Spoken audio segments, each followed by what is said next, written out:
more chairs upstairs. I know there's packing out, but there's more space upstairs. You can provide that to Lakshmi ji. So the reason we are here today is to talk about a book. It's Delhi University Celebrating 100 Glorious Years, edited by Hardeep ji. Last year it came out, and it has some fantastic essays by students over many decades about their experiences here in Delhi University. All of us, 4 of us, have a essay inside it, so please do pick up a copy. The idea here is really to talk about Delhi University, to celebrate it. It's been an important part of national life since before independence, and many of us have witnessed extraordinary things through the course of our time here. For instance, in my case, I was here in SRCC from the years 1989 to 92, and those were tumultuous years. Those were the time when the Soviet Union collapsed, our own economy collapsed, and we went through the 1991 reforms. We had the Mandal agitations, we had the Ram Janmabhoomi movement, and many other things, Rajiv Gandhi's assassination. So it was an extraordinary time.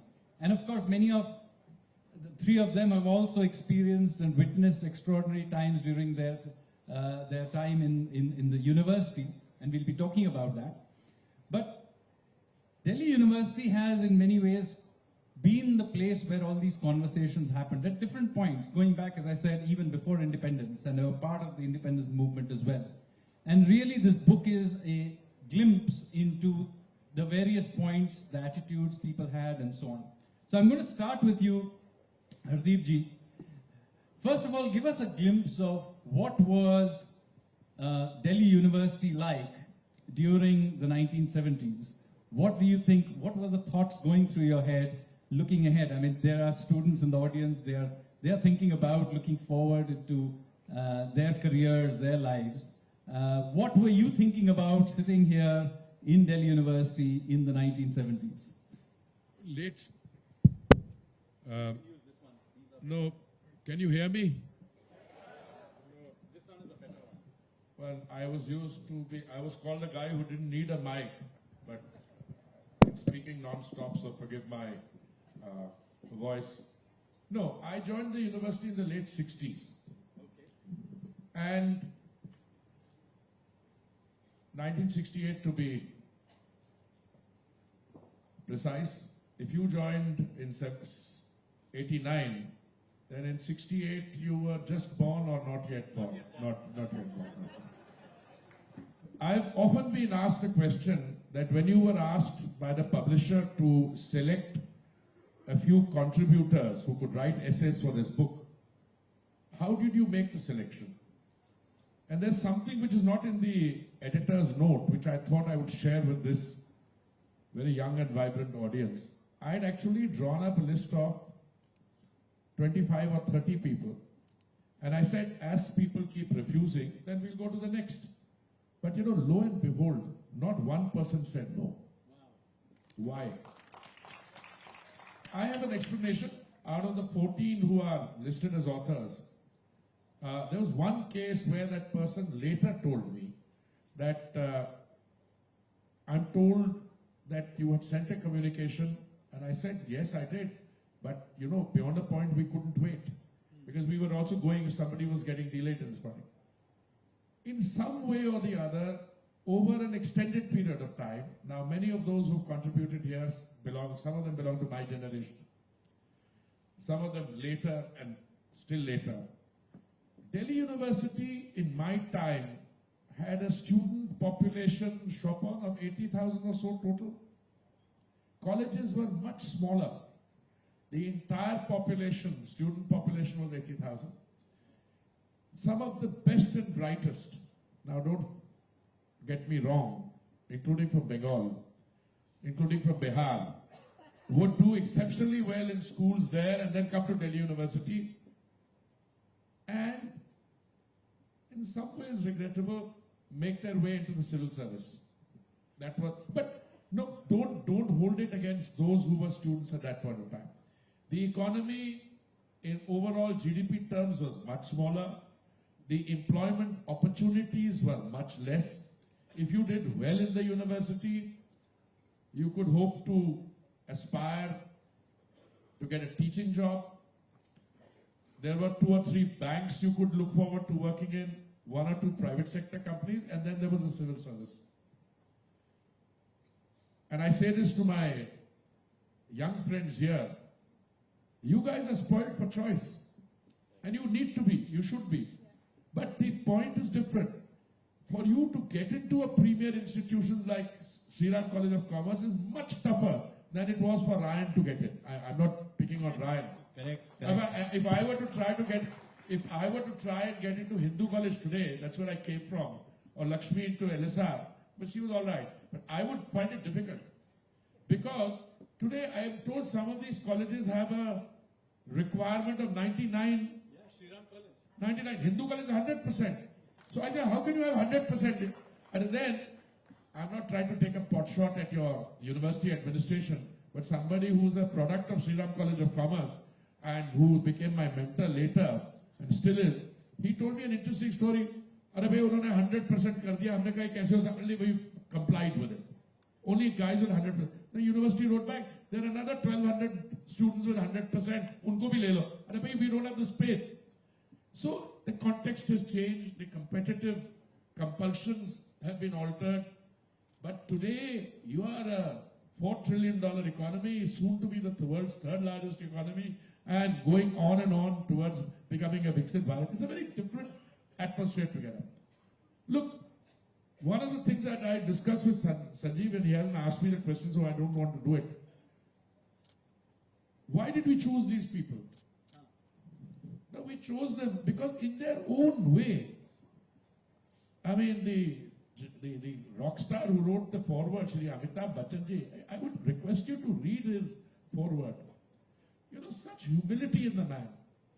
And he gives credit for his entry into that world to Shri Frank Thakurdas, who we all remember as the person who used to judge debates in our time, who recommended him for a role to the USIS, and he played that role and the rest is history. Well, it's entirely possible that Amitabh Bachchan ji would have made a mark no matter where he was because of the sheer talent which was oozing out of him. The lawyers selected Dhananjay Chandrachud.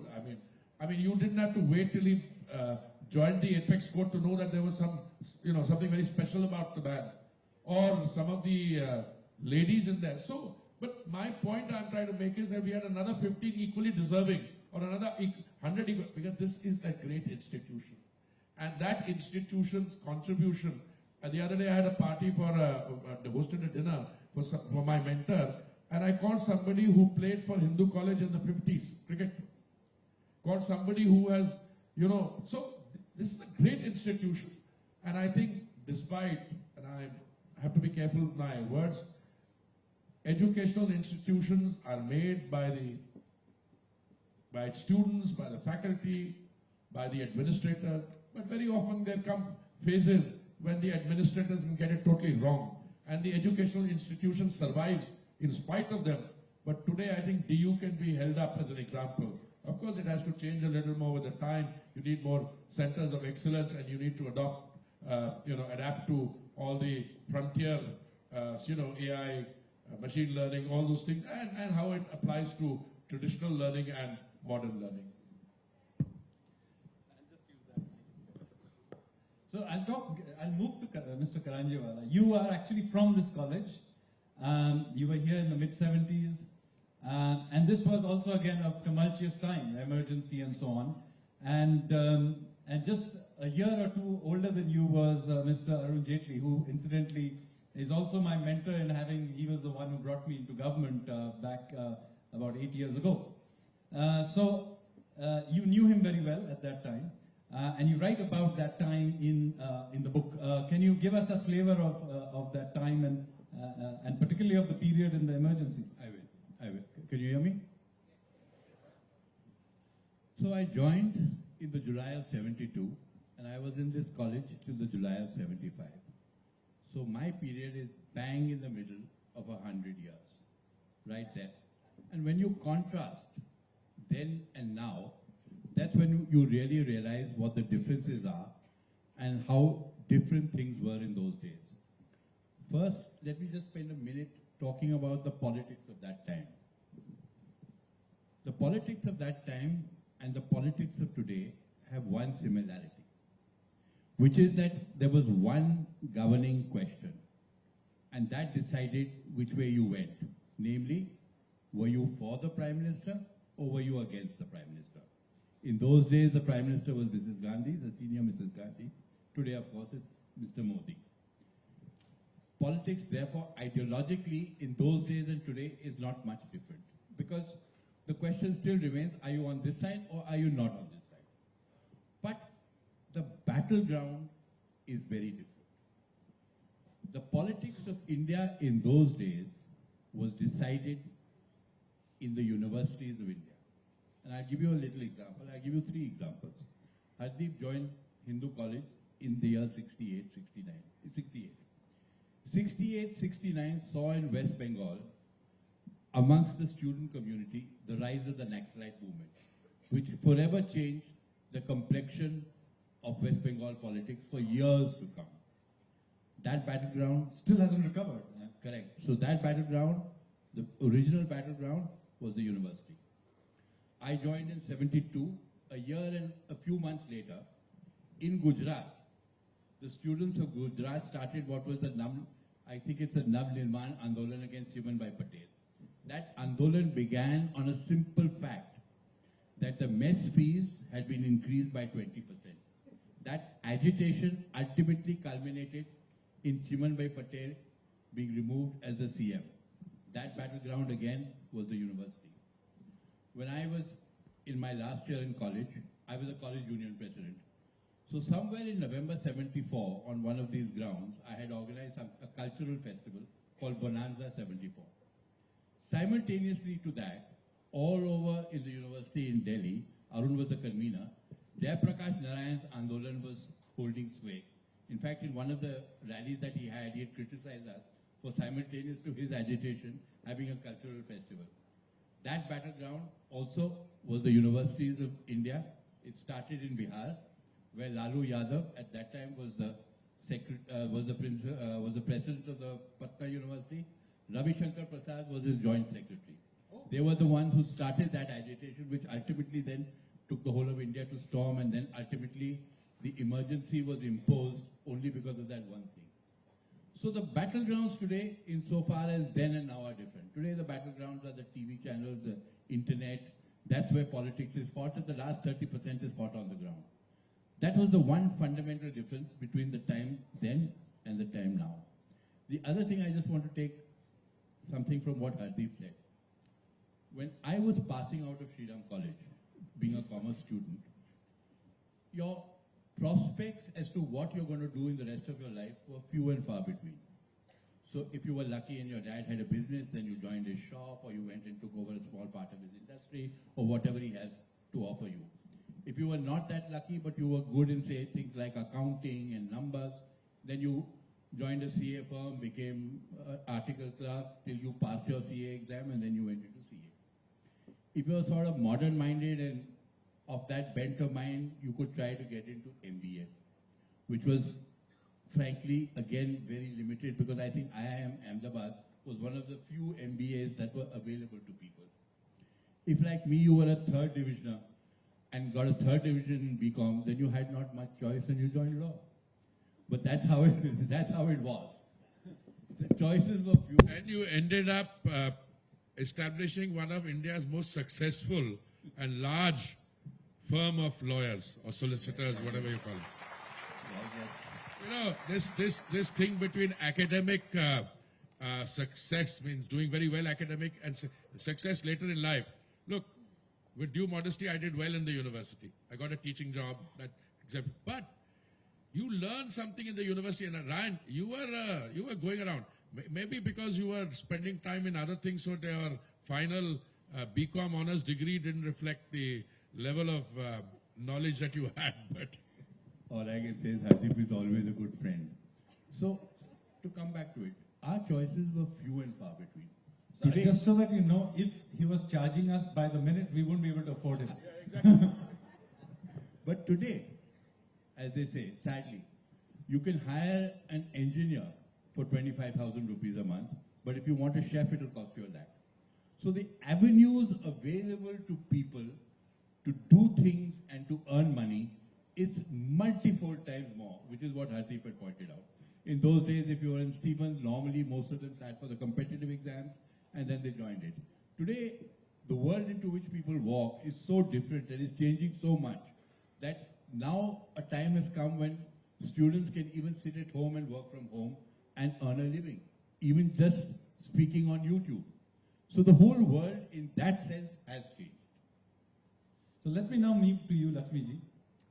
Unlike the rest of us, you are a South Campus girl, and unfortunately here in North Campus, we often forget Are that... there no South Campus people here? Are there any South Campus people here? Oh, there you go. So good. So there is a serious South Campus thing. My brother is here, is also South Campus man. So anyway, you were in South Campus. You also came from a girls' college. So how was life in that time, and particularly, how has that changed, you think, since then? So when I was asked to contribute an essay to this book, I looked back and I said, how would I have turned out and how would I have been different were it not for the fact that I went to LSR and South Campus, that too, and didn't come to North Campus. You know, one of those what-if questions that really then spurred me to... Would you have met Hardeepji earlier? No. Maybe. If I had come to North Campus, yes. But I think it was better to wait. Better to wait. No. So, so I really looked back at all the milestones in my life's journey, and I thought, what is it about Delhi University that was so special, that really made me who I was? So my chapter is called Dakshin Murti, Notes from the South and Feminist Legacy. So I began by reflecting the fact that, what does, and I think the Sanskrit word Vishwavidyalaya captures the essence of university even better, the concept of university even better than university per se. Because as I saw it, it was about the world or the universe being manifested through the university. Not just an educational institution where you get your degrees and then you get on to having careers in different fields, but it is about manifesting the world, the universe being manifested to yourself, and you in turn being manifested physically, emotionally, intellectually, and spiritually to the world and the universe. So that was something that was really...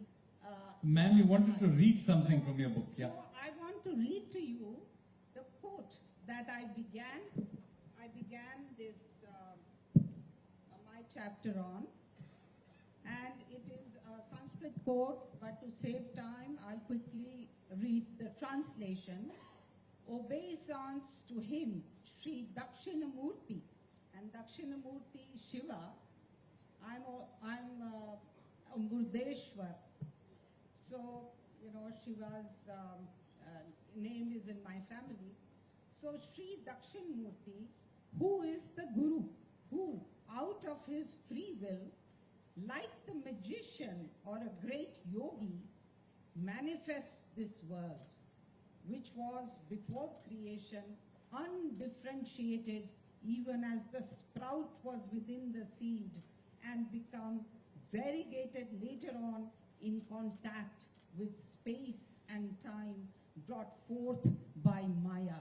And so the university, Delhi University, whether south or north, was that Maya, that magic, that Dakshinamurti that brought forth all of us and is bringing forth all of you in our splendor, in our variegated avatars into the larger world.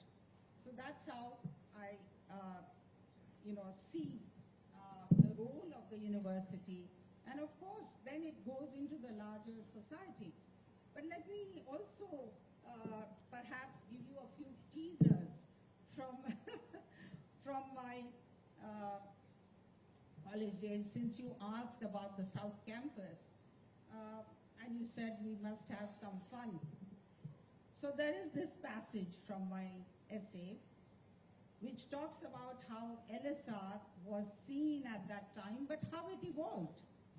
It was from having the image of a college come lately, begetting nerds at best, to Behenjis at worst. LSR assumed a pride of place by combining a reputation for academic excellence and topping university exams. It produced women who broke the shackles of patriarchy by embracing modernity, cultivated a scientific temper, sought independence and self-realization, often supported by Indian civilizational traditions. No wonder then that the matrimonial ads of those years in newspapers asking for fair, wheat-complexioned girl from well-to-do families, caste no bar, took pains to rule out the feminist rebels bred by our college by stipulating LSR girls need not apply. What a badge of honor. Oh, really? They actually said those things? Wow. Did you have a cutting left? That would be quite funny. So there was that. And then there was this other, I've talked about this whole heady brew of feminism that was sweeping Europe and the US, and how Delhi University and certainly LSR, and it being the women's college, it became really, it is amazing today to think that all those ideas that were, the second wave of feminism was going around in Europe and the US, and how it came into India, even without the internet, without the social media, and how we were completely wrapped into it, and our generation really became, we got this sense of, or we undertook to play the role of the self and subject, absolute and essential and transcendental, as Simone de Beauvoir said, men feel. So we felt that, and that's also something that I attribute to LSR and also to being in this women's college, so advantages and disadvantages, the trade-offs. Yes, I didn't meet Hardeep before, but the advantage was that I was already a self-subject, absolute, essential, and transcendental when I met him. So this is something that is a very important part of what Delhi University gave to me. And then there is something that I want to share about also. Yeah.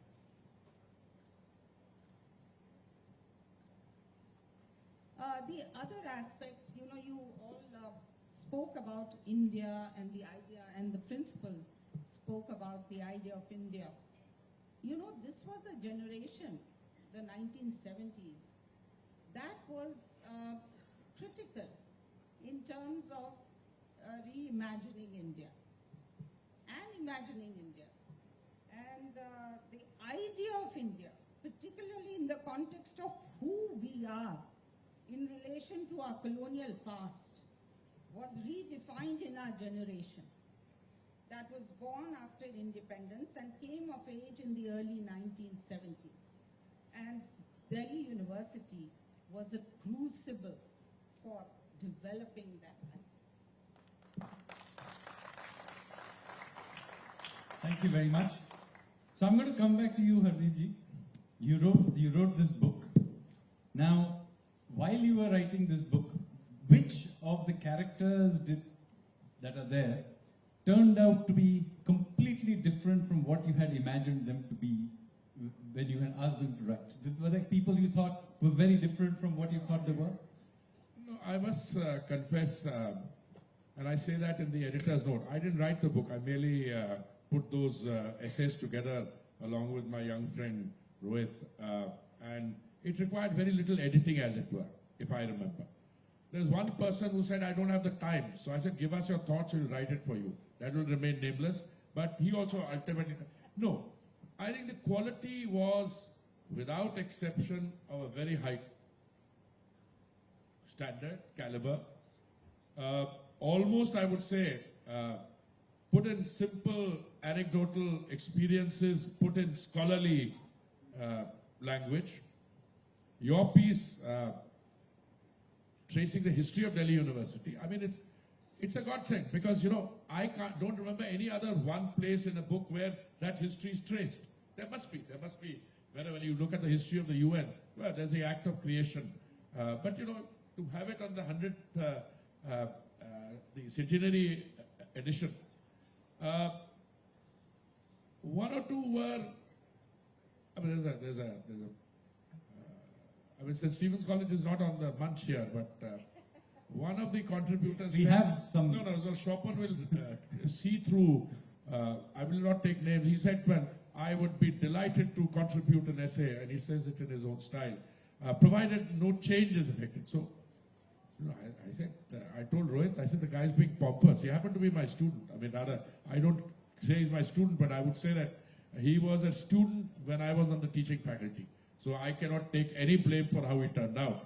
But the point I'm making simply is, but you know, he thought that if Hardeep Puri is editing a book and his brilliant philosophical thoughts might get curtailed or curbed, and I had no such intention. But if you look at the contribution, I mean, of some people who made a real name for them, Namita Gokhale's piece, I mean, how when she went for an education, she decided there was a turmoil on whether she would graduate or not. But look at the person that turned out there. I mean, somebody who looms large on the literary horizon. If you look at the piece by my friend Arnab Goswami, for instance, again, you see, you know, the evolution. So I think all of them, in their own way. And the creative people also. No, the creative, Imtiaz's pieces, I mean, outstanding. I mean, so I would say all of them, whether the lawyers, in which I include the large law firms and the Chief Justice, by the way, and all the creative people, Amitabh ji or Imtiaz Ali ji, anyone, all of them very, very, and Meenakshi, an educationist, feminist. But the point I'm making is that there was no fuss about this.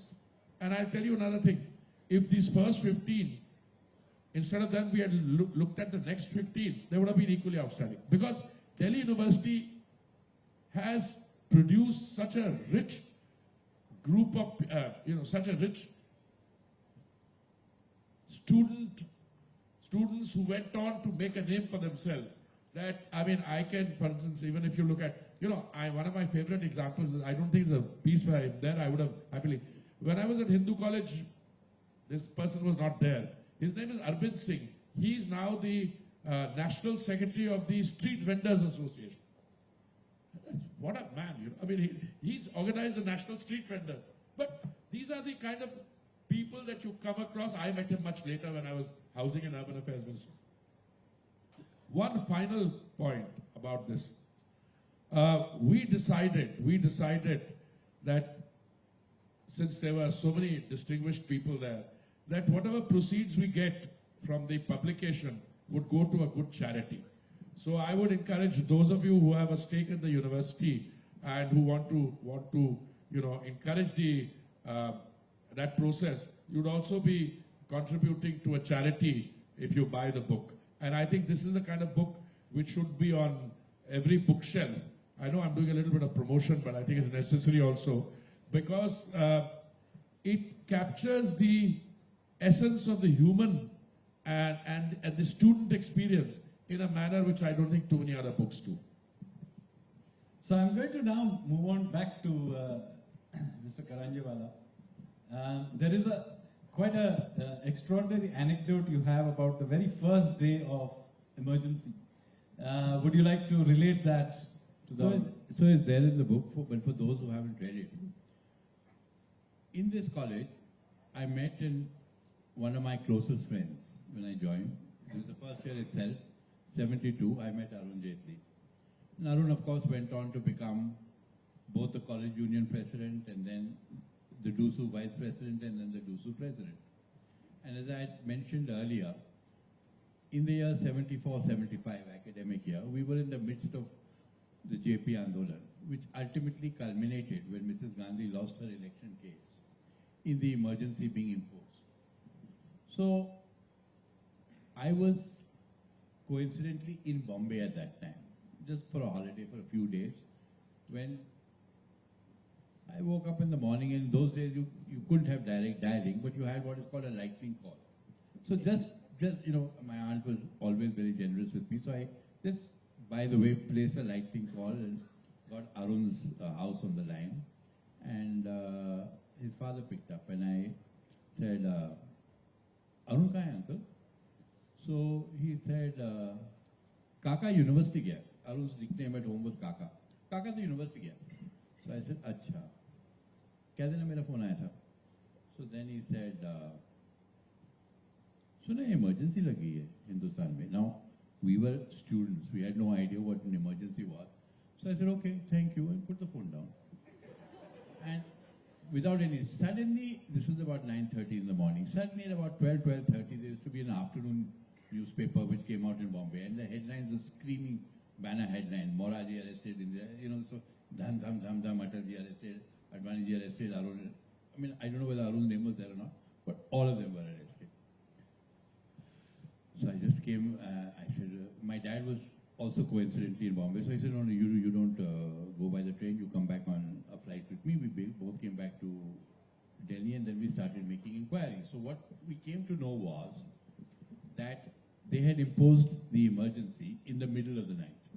And someone had come to Arun's house. Arun's father, being a lawyer, had gone ahead, met the cops and said, okay, no, he's not here. And Arun had quietly slunk away from behind. He used to live in Narayana in those days, and gone to a friend's place, a friend called Kaka Bhargav. Ajay Bhargav, Anil Bhargav is his name. And spent the night there. Went to DU.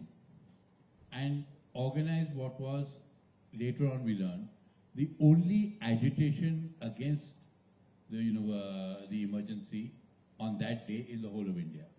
So a group of students got together and they demonstrated. And then there used to be the Vice Chancellor's office where there used to be a cafeteria. That's why Arun went there. And then he sort of sat down, was having his omelette or whatever because he hadn't had breakfast. And a friend of his, I remember, he told this to us much later, of course. A friend of his sort of came and sat on his table and, hi Arun, how are you? And all. He said, I suggest you don't sit here because I'm likely to be arrested. And sure enough, he was arrested and spent 19 months in jail after that. So I started corresponding with him in jail, and I've still got some of his letters in one of my cupboards where he was giving me lectures. Now you also better come and give Satyagraha, and in you go yourself, which I didn't. But both my friends, Vijay Goyal and Rajat Sharma, gave Satyagraha. Rajat Sharma went to jail twice under the... Rajat Sharma, by the way, is also from this college. Yes, yes. So he went to jail twice, and then the emergency lasted for its full 19 months, and it was a very sad experience for most of the country. Surprisingly, and this is an interesting anecdote, it was felt much more in the north. I remember when I went to Bombay, because I was studying in Government Law College in Bombay in those days, and when I went to Bombay, it didn't have that. Soli Sorabji, I remember in those days as a young lawyer, openly speaking and criticizing the emergency at Xavier's College in a function. No fear. Delhi was very different, northern India was very different. And those were dark days. I'm going to come to Lakshmi ji now. After this, we'll open it up for Q&A. Yeah. So, what were the cultural events? Did you attend literature festivals? I mean, did it mean that if you were in a girls' college, you weren't allowed to go to the other colleges to attend festivals Not like at this? all. So, what were the famous festivals of that time? What were the cool things to do? No, I think there was, it was not as if we were sealed off from the North Campus. We were very much interacting with the North Campus, and we had a rich cultural, literary, theater, and debating, all the other activities that we missed. What we missed, which I must have some regrets about, is the political dangle of the North Campus. You know, and therefore one... Did you come to Shriram for the festival he organized? No, he didn't invite me. No. When did you? 70. No, I was, yes, I was in foreign service by 74. So, no, so it was, in fact, we led on many areas, you know, in the LSR, whether it was dance. I myself used to participate in dance competitions. What sort of style of dance? Bharatnatyam. Okay. Then we used to have theater, plays. So every aspect was covered. It was not as if we were in any way deprived. No. What I would also like to add is that there was, you know, I've said in my essay how we were also, and I think this is very relevant today as well, that there was a cultural renaissance happening at that time, and the university was very much a hotbed of that, and it was a cultural renaissance which combined admiration for, of course, the Western ideas and literature, English theater, but at the same time we were growing our own genre of culture and generating that. So it was a wonderful blending of our own identity and emergence of our own identity. And I think Delhi University was playing a very big role in that, include both the campuses, I would say. So I'm now going to open this up for Q&A. Can the organizers organize some mics in the audience? Get some questions. Please ask clear questions, keep them short, and before you ask the questions, please introduce yourself. So I'm sure there are questions. Come on, get the mics out there. Can you get some mic out there? Or do you need? So how many questions? Come on, there must be more questions. Yeah, so there are some questions here, right here. There's a gentleman here who can you get a mic to him?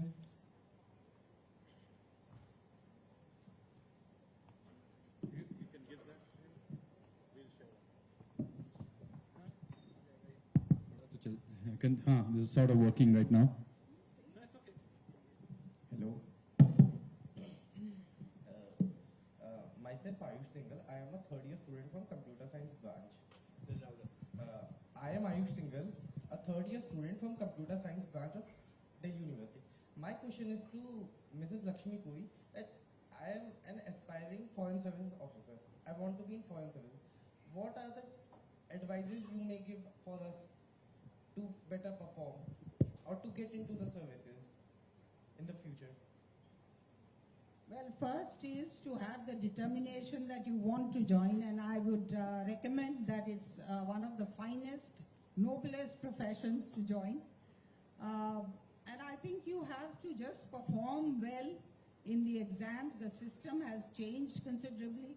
I think Hardeep ji was saying that, you know, today if we were to apply for some of these colleges, and I think that applies to the competitive system today, the UPSC system, that it's so much of a Russian roulette The number of people taking the exam is mind-boggling. Mind-boggling. So you have to go through various layers. Layers. So I think there is no substitute. Your academic brilliance is only one part of it. But I think the current system of the exams requires very systematic coaching and preparation for those different stages. But also, I think your choice of subjects, what you take, I think that's going to be very crucial. But you have to pass those hoops and then come to. And by the way, in our time, foreign service was the #1 choice of people. Only the top people got into, those who were in the higher echelons of the exam got in. Today, that is less so. So I'm very happy that you are interested, and I would encourage all women also to join the foreign service. Can you take the mic next? Take it back, further back. Take it quite a bit back. Yeah, there's somebody over there in the white shirt. Yeah, just give it. And then we'll take it To this side. Yeah, my name is Utpal Singh Tomar. I'm from Sri Venkateshwara College, South Campus. So my question is for all the panelists over here. So historically, as the discussion has gone, our university has indeed contributed a lot in nation building. But sir, today, as I have noticed, the students are having an inclination towards leaving the nation. And sir, by that, I do not mean to leave the country and study, but to settle there.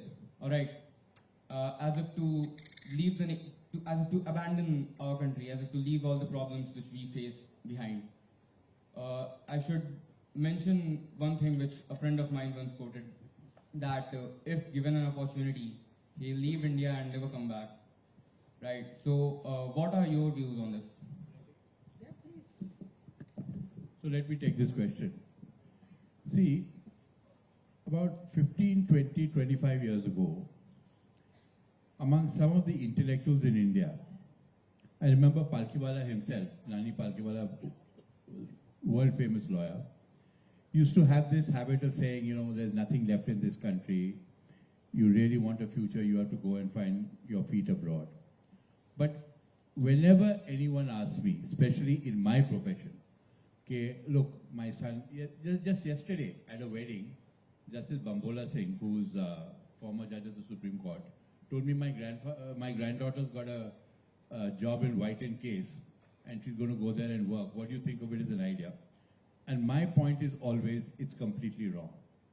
Because frankly today, I can say this with some levels of confidence, the kind of opportunity that this country, at least I'm talking for lawyers, the kind of opportunity that this country gives you, the kind of money that you can make, and that's one of the things you look at, in this country, you can never do there. What happens when you go abroad and you start in the legal profession, maybe initially you'll start off a little better than you would here. But very soon you'll meet a glass ceiling, you won't cross that glass ceiling, and then you'll wish you'd come back. I know many people who contrast their lives in England as lawyers and in America as lawyers with what all of us are doing here. And I can tell you that it's a far easier profession to succeed in here today, and it's a far more profitable profession to succeed in here today than it is abroad. So people who have that sort of sense, and this is, I'm only speaking for lawyers, people who have that sort of sense that, look, I want to go and I want to do an LLM and then I'll see if I can get a job there. Frankly, if you ask me, it's a waste of time. I want to just add to that, you're all highly intelligent and educated youngsters. Ask yourself one simple question. You are today in an economy which is a $4 trillion economy, $4 trillion economy going on to a $7-10 trillion economy. And some of the countries that you are talking about going to are literally sinking. I mean, I don't want to name any particular country. I had when the Honorable Prime Minister was hosting Prime Minister Trudeau of Canada, and he had a lot of turbaned, cabinet ministers accompanying him. So one of them at a lunch at Hyderabad House turned around and told me, oh, I was very lucky. I went to Canada and became a minister.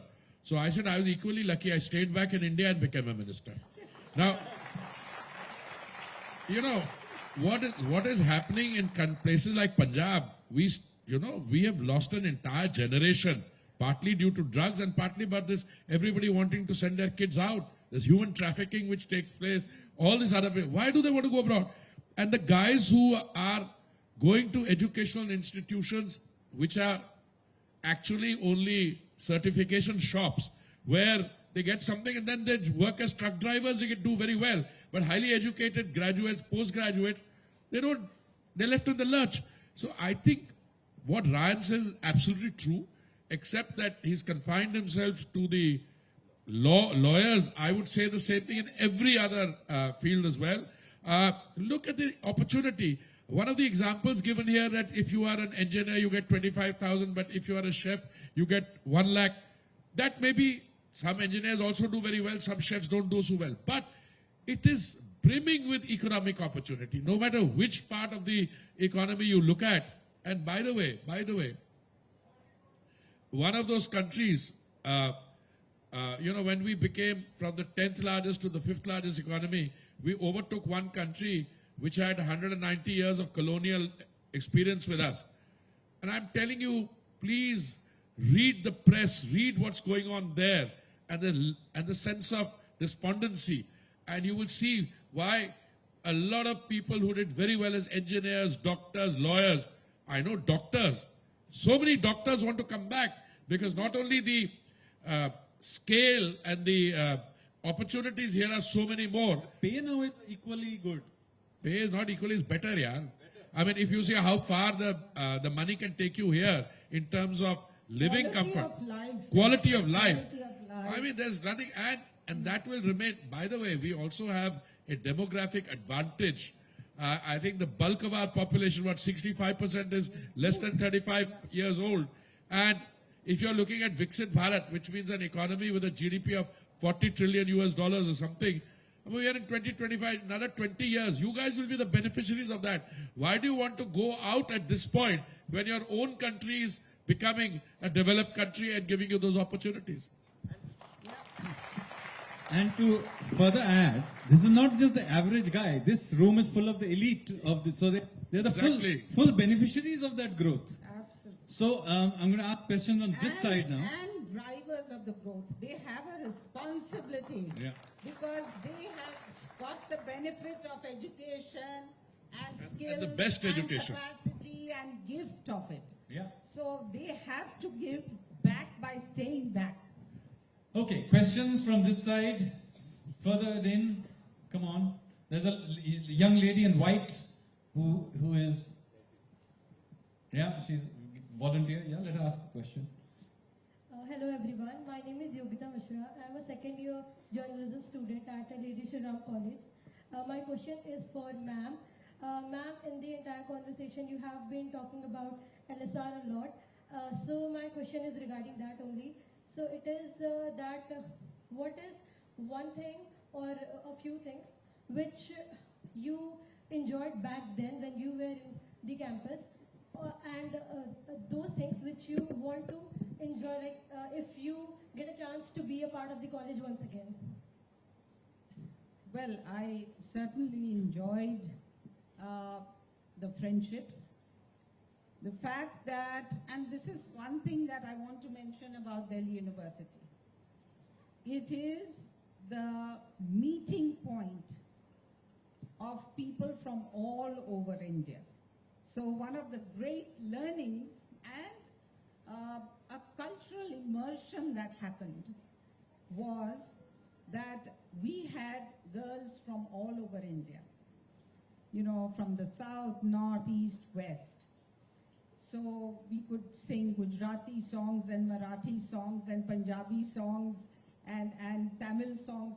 So it was really a total immersion in Indian way.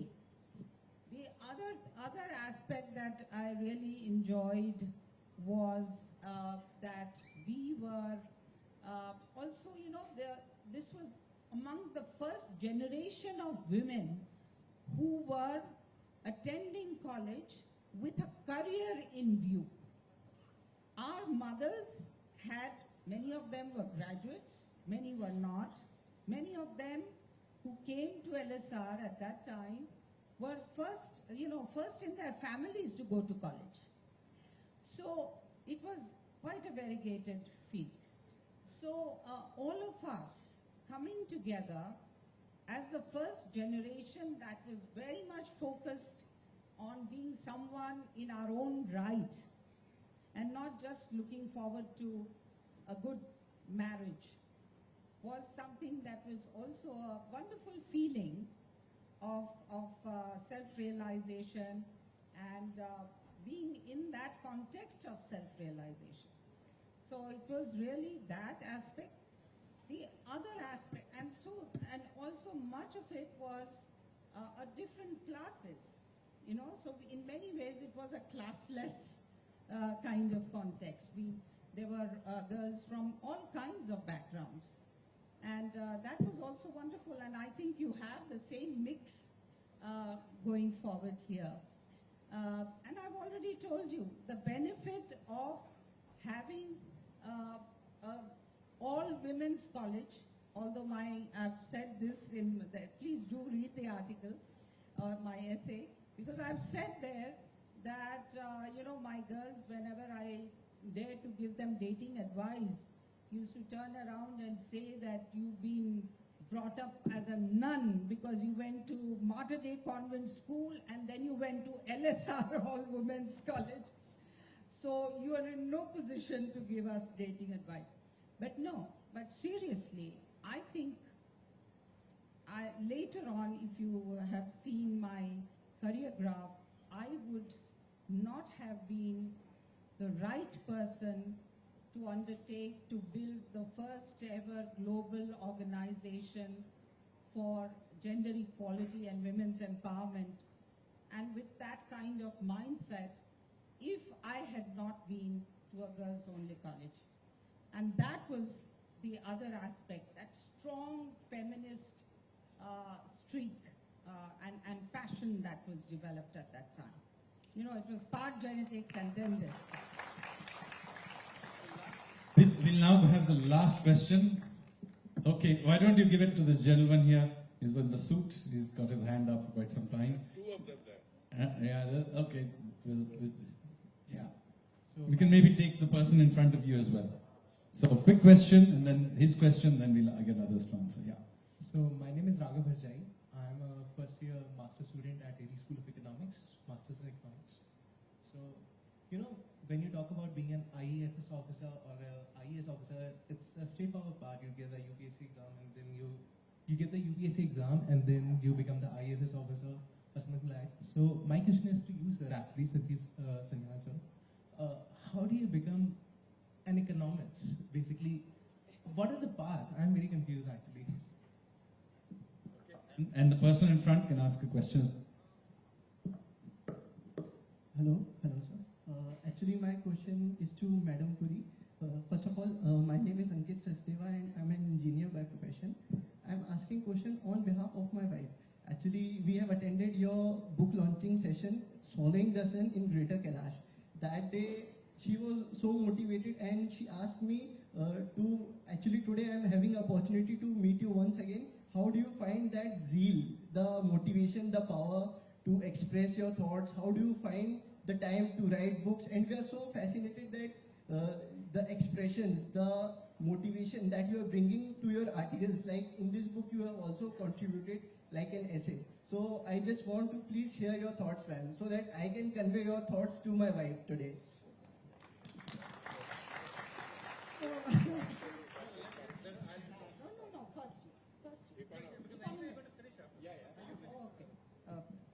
Thank you so much for your affirmation and your wife's. What is her name, please? Pankuri. So please thank her for her affirmation and yours.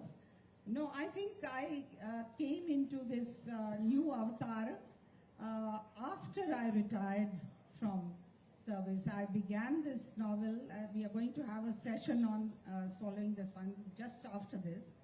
I came into this avatar after I retired, and although I had begun this novel 20 years ago when I was ambassador in Budapest, I only completed it during COVID time. And it has been a wonderful journey in, creative field, which is quite different from the world of diplomacy that I have inhabited and moved around in the last, before that for 43 years. So I'm really also very much enthused by the response that I have got from readers, and so I'm going to continue on that journey. So on the question of how to be a professional economist, so let me first point out to you that I certainly didn't set out to be one. When I was in high school, I was one of those math science types. And certainly nobody was going to guess that I was going to make a name for myself as a writer. The only thing I knew after I got my class 12 board results was that I had to get out of Kolkata because of my ideological bent. There was no way I was going to survive Calcutta's university system. So I bought myself a ticket, came to Delhi University, and I went to various colleges, and you have to do it the hard way. You go, and mind you, when I was very young, I had lived in Delhi for a couple of years, but otherwise I didn't really know Delhi at all. This is, as you know, usually all this is done in the height of summer. It's 45 degrees when you're going from college to college, filling out these things. So I went to various colleges. I went to Hindu, I went to Hansraj, and in most places I actually filled out for studying physics and maths and stuff like that. So I also came to Shriram College. Now, I didn't know Shriram College had only 2 courses. And my best friend of that time was also applying here, and he applied for economics. So I also applied for economics, and as it happened, I got through. And without too much thought, I just chose to be in Shriram College to study economics. I could well have been studying something completely different and ended up there. And of course, then I studied economics, and then in my 3rd year, I still didn't know what on earth I wanted to do. So somebody said you should do, because at that time, remember, the economy's just been opened up. All my friends were applying for MBA schools and doing the CAT, which was the cool thing to do at that time, probably still is. But since I was a lazy kind of fellow and mostly interested in various kinds of sports, so I didn't apply for the CAT, I didn't apply for anything. I only applied for one thing, which was the Rhodes Scholarship, mostly to satisfy my parents that I was doing something about my future. So it happened to be, at that time, get that scholarship.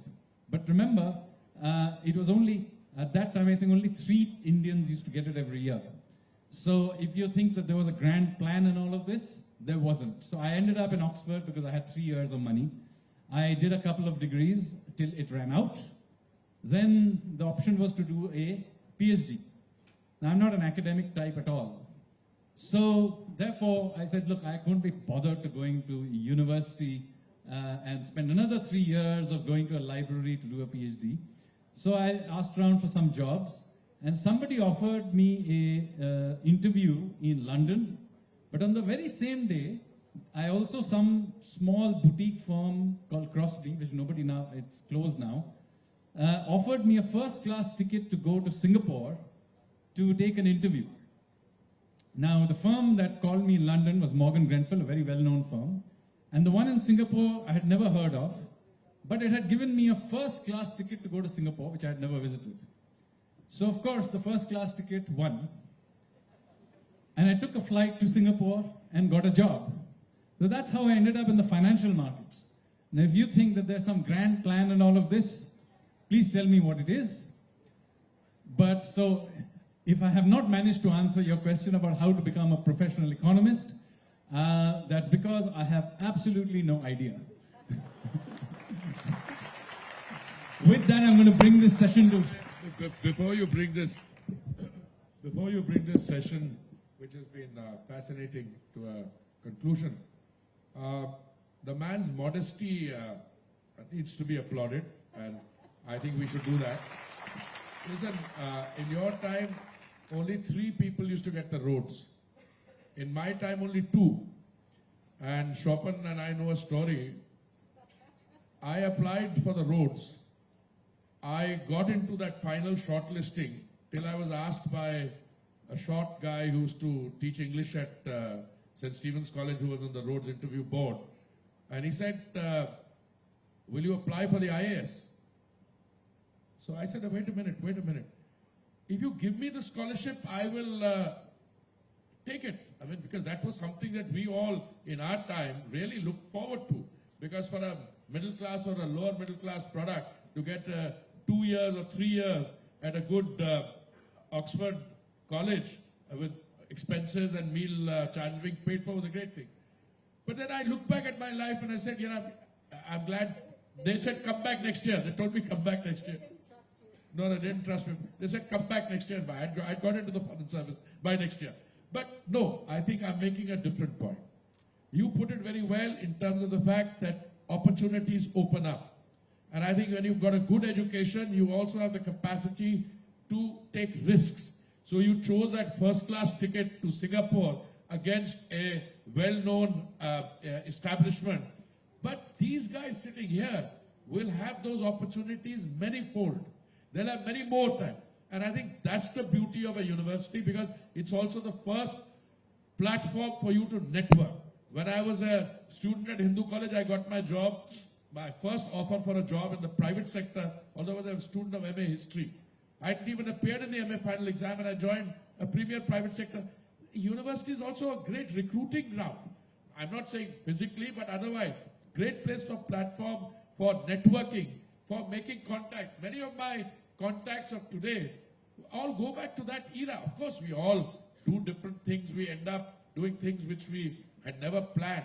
But I think, thank you very much. On behalf of the panel, I also wanted to thank you and compliment you for the manner in which you conducted it. Thank you, Sandeep.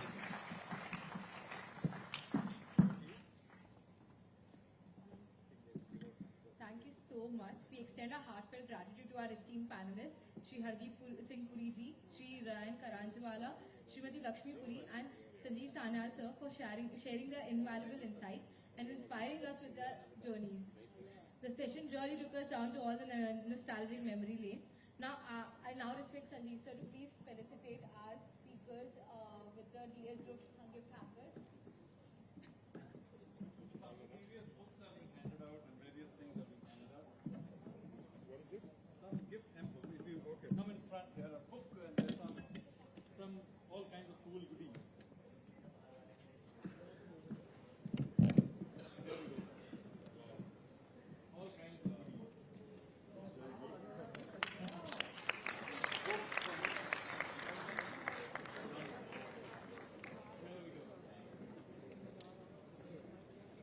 Give a round of applause.